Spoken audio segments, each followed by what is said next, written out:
காஞ்சி சக்கரவர்த்தியோட சிறையிலிருந்து தப்பி வந்தவங்களுக்கு என்ன தண்டனைன்னு உங்களுக்கு தெரியாதா?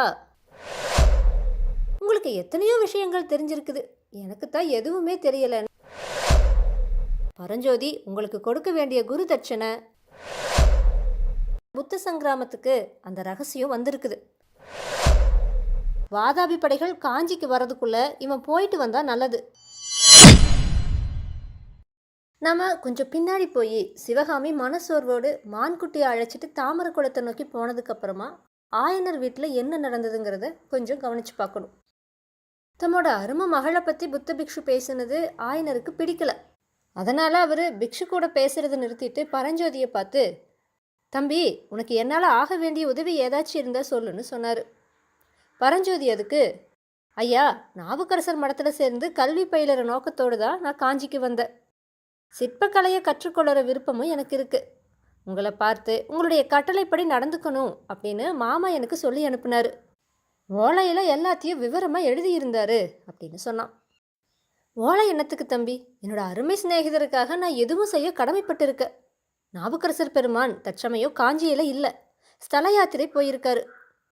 அதனால் என்ன, நானே நேரில் உன்னை அழைச்சிட்டு போய் அந்த சிவனேசருடைய மடத்தில் சேர்த்துட்டு வரேன். அப்புறம் உன்னை சக்கரவர்த்தி கிட்டவோ அழைச்சிட்டு போகணும். வீர செயல் புரிந்து எங்களை காத்த உன்னை பார்த்தா சக்கரவர்த்தி ரொம்ப சந்தோஷப்படுவார் அப்படின்னு சொல்லிட்டு இருக்கிறப்பவே பிக்ஷு குறுக்கிட்டு, ஆயனரே, அது மட்டும் வேண்டாம், இந்த இளைஞன்கிட்ட உங்களுக்கு அபிமானம் இருந்தா அப்படின்னு பிக்ஷு இழுத்தாரு. ஏன் அடிகளே அப்படின்னு ஆயனர் வியப்பா கேட்டார்.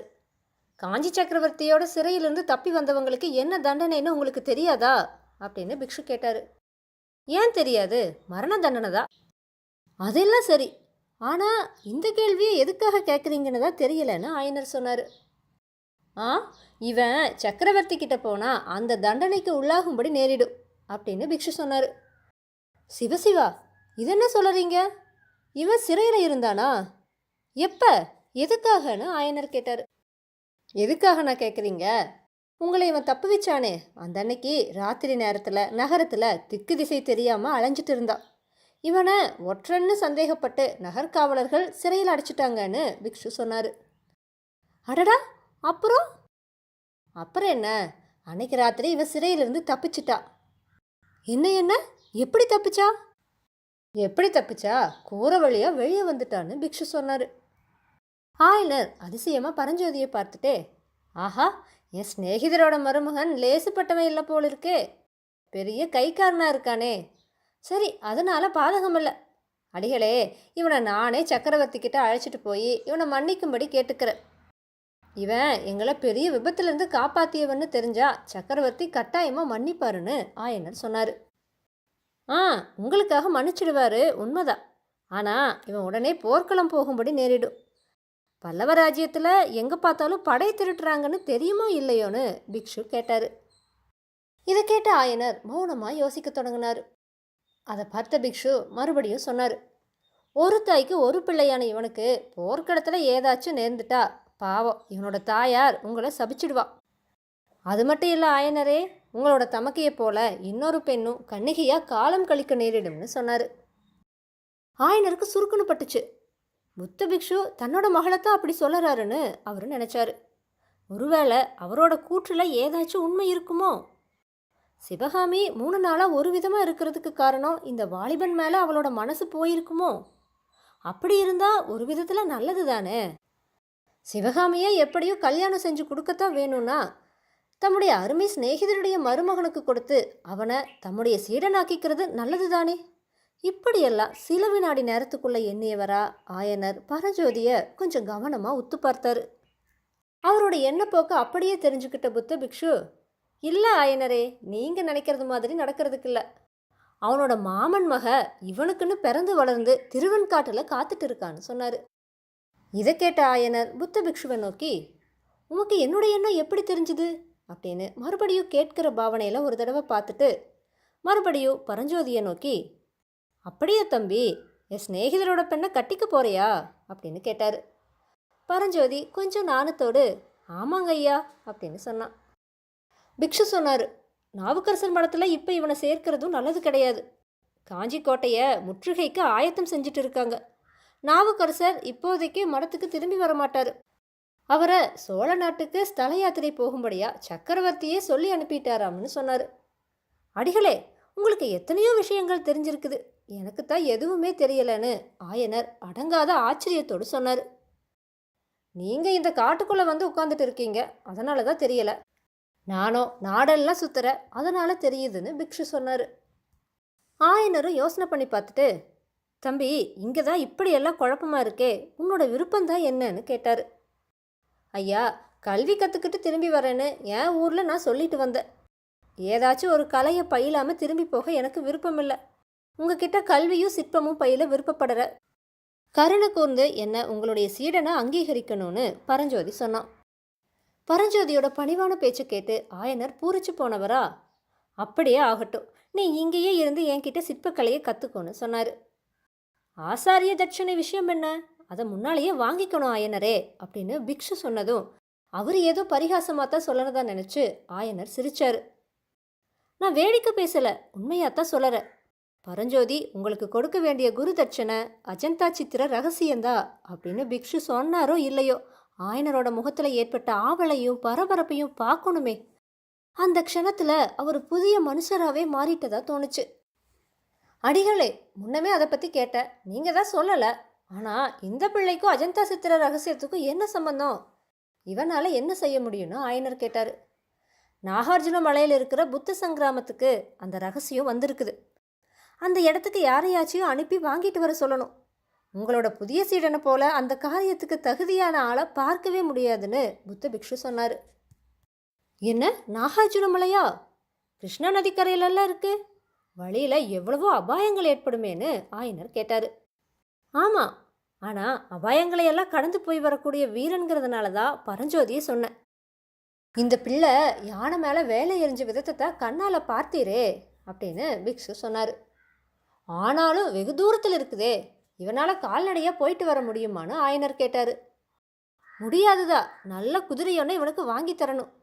குதிரை மட்டும் இருந்துச்சுன்னா 1 மாத காலத்தில் காரியத்தை சாதிச்சுக்கிட்டு திரும்பி வந்துடலான்னு பிக்ஷு சொன்னார்.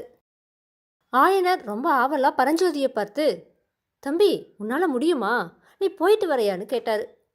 பரஞ்சோதி பறக்க விழிச்ச வண்ணமா, ஆகட்டுங்க ஐயா, உங்களோட கட்டளை எதுவானாலும் நிறைவேற்றுறதுக்காக நான் காத்துட்டு இருக்கேன்.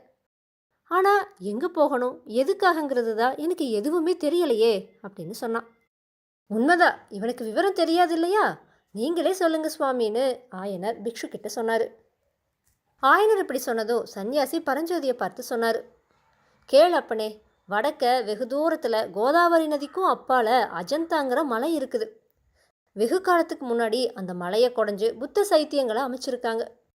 அந்த சைத்தியங்களில் புத்த பகவானோட வாழ்க்கையையும் அவருடைய பூர்வ அவதாரங்களோட மகிமையையும் விளக்குற மாதிரியான அற்புதமான சித்திரங்கள் வரையப்பட்டிருக்குது.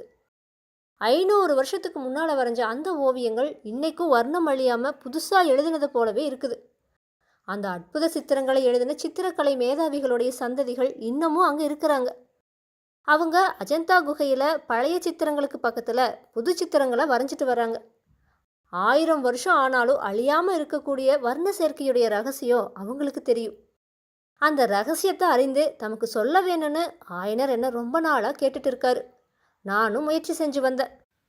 அந்த ரகசிய முறையை அறிந்த அஜந்தா சித்திரக்காரர் ஒருத்தரை எனக்கு தெரியும். நாகார்ஜுன மலையில் இருக்கிற புத்த சங்கிராமத்தில் இப்போ அவர் இருக்கிறதா தகவல் கிடைச்சிருக்குது.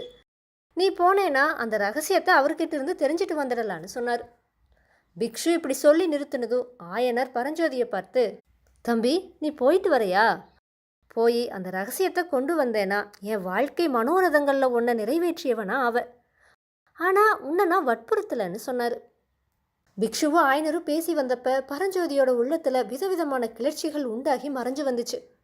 அவை பெரும்பாலும் குதூகல கிளர்ச்சிகளாகத்தான் இருந்திருக்குன்னு நம்ம சொல்ல வேண்டியதில்லை. நல்ல ஜாதி குதிரை மேலே ஏறி நெடுந்தூரம் பிரயாணம் செய்வது அப்படிங்கிற எண்ணமே அவனுக்கு உற்சாகத்தை உண்டாக்குச்சு. அது மட்டும் இல்லாமல் இவ்வளவு முக்கியமான ஒரு காரியத்துக்காக ஆயன மகா சிற்பியினால் ஏவப்பட்டு யாத்திரை போகிறது அப்படிங்கிறது அவனுக்கு ரொம்ப பெருமை உணர்ச்சியையும் கொடுத்துச்சு. எழுத்தாணியால் ஏட்டில் எழுதிட்டு உட்கார்ந்துருக்கிறத காட்டிலும் இந்த மாதிரியான காரியம்தான் அவனோட இயல்புக்கு ஒத்ததுங்கிறது நம்மளுக்கும் தெரியும் தானே. ஐயா, தங்களோட விருப்பம் எதுவோ அதுபடி நடந்து கொள்ளுமாறு என்னோட மாமா என்கிட்ட சொல்லியிருக்காரு. நீங்கள் போக சொல்லி கட்டளையிட்டா அப்படியே போய் வரேன்னு பரஞ்சோதி சொன்னான். பிக்ஷு அப்போ, தாமதிக்க நேரமில்ல ஆயனரே. வாதாபி படைகள் காஞ்சிக்கு வரதுக்குள்ள இவன் போயிட்டு வந்தா நல்லது. குதிரைக்கு என்ன ஏற்பாடுன்னு கேட்டார். அது ஒன்றும் கஷ்டமில்ல. சக்கரவர்த்தி கிட்ட விண்ணப்பித்து குதிரை வாங்குற. அஜந்தா வர்ண சேர்க்கை ரகசியத்தை தெரிஞ்சுக்கிறதுல எனக்கு எவ்வளவு ஆசையோ அவ்வளவு ஆசை மகேந்திர சக்கரவர்த்திக்கும் உண்டு அப்படின்னு ஆயனர் சொன்னார். அப்படின்னா சக்கரவர்த்தி கிட்ட பிரயாண அனுமதி லட்சணையும் வாங்கிடுங்க. யுத்த சமயங்கிறதுனால பரஞ்சோதி போகிற வழியில் ஏதாச்சும் இடையூறு ஏற்படலான்னு பிக்ஷு சொன்னார். உண்மைதான், லட்சணையும் வாங்கிடுறேன்னு ஆயனர் சொன்னார். இதில் என்னை பற்றி பிரஸ்தாபிக்கவே வேண்டாம். பௌத்த சமயிகள் விஷயத்தில் சக்கரவர்த்தியோட மனோபாவம் தான் உங்களுக்கு தெரியுமே அப்படின்னு பிக்ஷு சொன்னார். அவர் இப்படி சொல்லிட்டு இருக்கிறப்ப தூரத்தில் பேரிகை முழக்கமும் சங்கநாதமும் கேட்டுச்சு. அடிகளே, கும்பிட போன தெய்வம் குறுக்க வருது. இதோ மகேந்திர சக்கரவர்த்தியே வராருன்னு குதூகலத்தோடு சொன்னார் ஆயனர். நாகநந்தி அடிகளோட கடுகடுப்பான முகத்தில் புன்னகை தோன்றுச்சு. அவர் கொஞ்சம் யோசிச்ச வண்ணமா அங்கேயும் இங்கேயும் பார்த்தாரு. அதுக்கப்புறமா ஒரு முடிவுக்கு வந்தவரை போல, ஆயனரே, நல்ல சகுனந்தான். இந்த சமயத்தில் இந்த இடத்துக்கு சக்கரவர்த்தியே விஜயம் செய்யறதுங்கிறது நம்மளுடைய காரியம் ஜெயமாக போகிறது அப்படிங்கிறதுக்கான அறிகுறி தான். ஆனால் நானும் பரஞ்சோதியும் தான் இந்த சமயத்தில் பூஜை வேளையில் கரடிகளாக இருக்கோம். எங்களை சக்கரவர்த்தி பார்த்துட்டாருன்னா எல்லா காரியமும் கெட்டு போகும். சக்கரவர்த்தி வந்துட்டு போகிற வரைக்கும் நாங்கள் புத்த பகவானை சரணடைகிறோம். புத்த பகவானோட சிலையை எப்பவும் பெருசாக செய்யணும்னு ஏற்படுத்தின மகா புருஷரான நாகார்ஜுன பிக்ஷுவுடைய தீர்க்க திருஷ்டியை என்னென்னு புகழறது அப்படின்னு சொன்னார். ஆயனர் தயங்கி, ஒருவேளை தெரிஞ்சுட்டா அப்படின்னு சொல்லிட்டு இருக்கிறப்ப பிக்ஷு பரஞ்சோதியோட கையை பிடிச்சு அழைச்சிட்டு புத்தர் சிலைக்கு பின்னாடி மறைஞ்சுக்கிட்டாரு. இதுக்குள்ள குதிரைகளோட காலடி சத்தம் நெருங்கிருச்சு. ஆயனருக்கு யோசிக்கிறதுக்கே நேரம் இல்லாமல் போயிடுச்சு. ஜாக்கிரதாரிகளே அப்படின்னு சொல்லிட்டு சக்கரவர்த்தியை வரவேற்கிறதுக்காக விரைந்து வாசற்பக்கமாக போனார் ஆயனர். சக்கரவர்த்தியும் குமாரரும் வெடி பெற்று போனதுக்கு அப்புறமா வீட்டுக்குள்ளே நுழைஞ்ச சிவகாமிக்கு புத்தர் சிலைக்கு பின்னால் இருந்து நாகநந்தியும் பரஞ்சோதியும் கிளம்புனது மிக்க வியப்பை கொடுத்ததுன்னு நம்ம சொல்லியிருந்தோம். ஆனால் அதே காட்சியானது ஆயனருக்கு கொஞ்சமும் வியப்பை கொடுத்துருக்காது அப்படிங்கிறத நாம் இப்போ சொன்ன விவரங்கள்லேருந்து நம்ம தெரிஞ்சுக்கலாம். இருந்தாலும் சிவகாமியை காட்டிலும் ஆயனர்கிட்ட தான் பரபரப்பு அதிகமாக காணப்பட்டுச்சு. அடிகளே, நல்ல வேலையாக போச்சு. எப்பேற்பட்ட அபாயத்திலிருந்து தப்பிச்சோ அப்படின்னு ஆயனர் சொன்னார். புத்த பகவானை சரணடைஞ்சவங்களுக்கு அபாயமே கிடையாது. அது இருக்கட்டும், அஸ்வமேத யாகத்தில் குதிரையை மறந்து போன கதையா நீங்களும் சக்கரவர்த்தி கிட்ட குதிரை கேட்க மறந்துட்டீங்க தானே அப்படின்னு சொன்னார் புத்த பிக்ஷு. மறக்கல அடிகளே, இந்த இடத்துக்கு வந்ததோ சக்கரவர்த்தி சொன்ன வார்த்தை என்ன கதிகலங்க செஞ்சிடுச்சு. அப்புறம் குதிரையை பற்றி கேட்க எனக்கு நான் எழலை அப்படின்னு ஆயனர் சொன்னார். ஆமாம், சக்கரவர்த்தி ராஜாங்க துரோகத்துக்காக உம்மை தண்டிக்க போவதா சொன்னப்ப எனக்கு கூட ஒரு கண நேரம் தூக்கி வாரி போட்டுருச்சுன்னு பிக்ஷு சொன்னார். பிக்ஷுவும் பரஞ்சோதியும் புத்தர் சிலைக்கு பின்னால் இருந்து வெளியே வந்த உடனே 3 பேரும் ஏற்கனவே உட்கார்ந்து பேசிட்டு இருந்த இடத்துக்கு வந்து உட்கார்ந்தாங்க. அப்போ சிவகாமியும் அந்த இடத்துக்கு வந்து சேர்ந்தான். புத்த பிக்ஷு அவளை ஏறிட்டு பார்த்துட்டு, சிவகாமி கிட்ட நீங்கள் எல்லா விவரங்களையும் சொல்லணும். எங்களை ஏதோ பேயோ பிசாசோன்னு நினச்சி அவள் சந்தேகிக்கிற போல இருக்குதுன்னு பிக்ஷு சொன்னார். இத்தோடு 20வது அத்தியாயம் நிறைவடைஞ்சிருச்சு. இதோட தொடர்ச்சியை 21வது அத்தியாயத்தில் அடுத்த பதிவில் பார்க்கலாம்.